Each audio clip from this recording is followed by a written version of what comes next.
Most people think saving their first $200,000 before turning 30 requires a six-figure salary, lucky investments, or an incredible business idea. But the biggest reason I reached that milestone wasn't because I earned more than everyone else. It was because I quietly wasted less than almost everyone around me. For simple habits, none of them glamorous, changed the direction of my financial life. They didn't make me look rich. They made me become rich.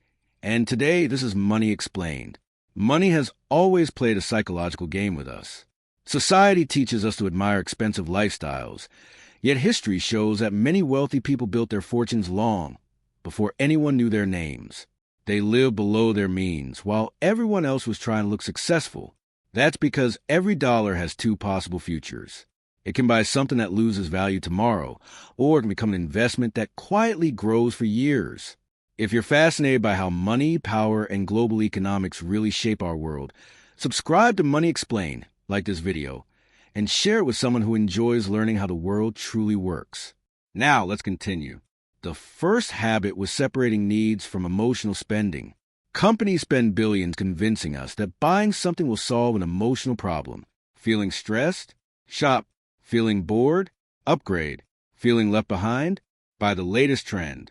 I broke that cycle with one simple question. Would I still want this in 30 days? Most of the time, the answer became no.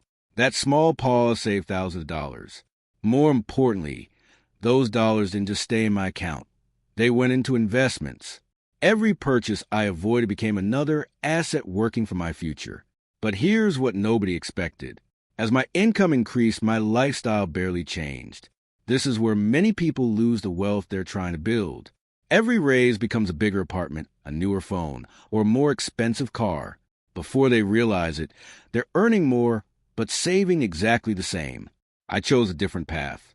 Every raise increased my investments before it increased my spending. That's where everything changed. The gap between what you earn and what you spend is where wealth is created. The second habit was refusing to buy status.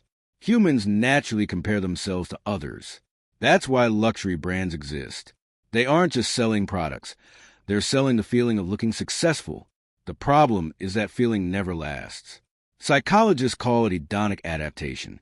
Whatever feels exciting today quickly becomes normal, and soon you're chasing the next upgrade. Instead of trying to look wealthy, I focused on becoming wealthy.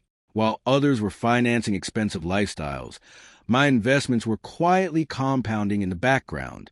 Nobody noticed until they did. The third habit was treating every recurring expense like a permanent employee on my payroll.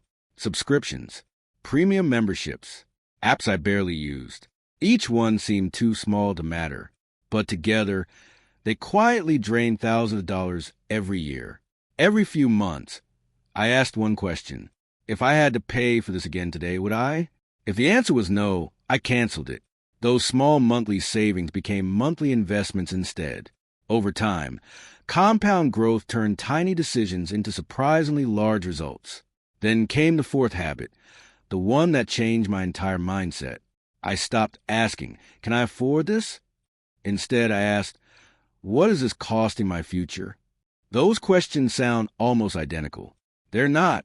Every unnecessary purchase has an opportunity cost. A few $1,000s spent today isn't just money gone. It's years of potential investment growth that never gets the chance to happen.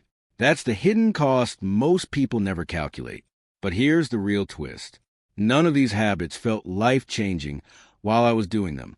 There was no overnight success, no dramatic breakthrough, just hundreds of ordinary decisions repeated over and over again, month after month, year after year.